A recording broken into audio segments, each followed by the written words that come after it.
Suicide can be a difficult topic to talk about, but it affects so many people. In 2022, nearly 13 million Americans contemplated suicide. Nearly 49,000 died.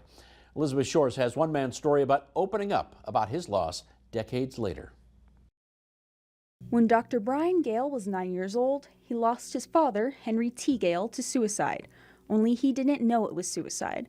No one spoke with him or his 3 siblings about how he had died. On the day his dad died, he overheard some visitors talking about it at their house. I kind of got this, I don't know, a feeling like so there was something unusual, and nobody said anything about heart attack or car accident or anything like that. They started putting things together when Brian was a teen. We started talking about it a little bit, and we started kind of more or less comparing notes. And we kind of figured that this is what happened.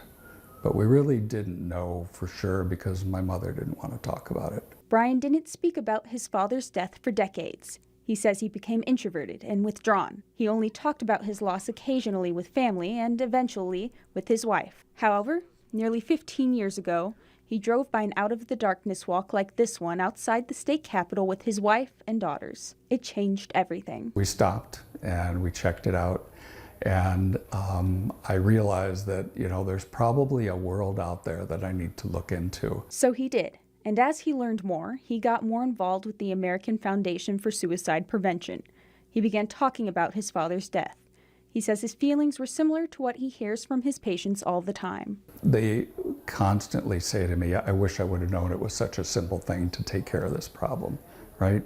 And so it's the same thing. You don't know until you look, and I just wasn't looking in the right place. The more he shared his experience with others in similar situations, the more he healed, and the more it helped others with similar experiences too. We talk about healing, that you can heal. It's a slow, long process, but you can heal. Since then, he became a board member for the AFSP. Over the years, he's helped coordinate awareness programs like Talk Saves Lives.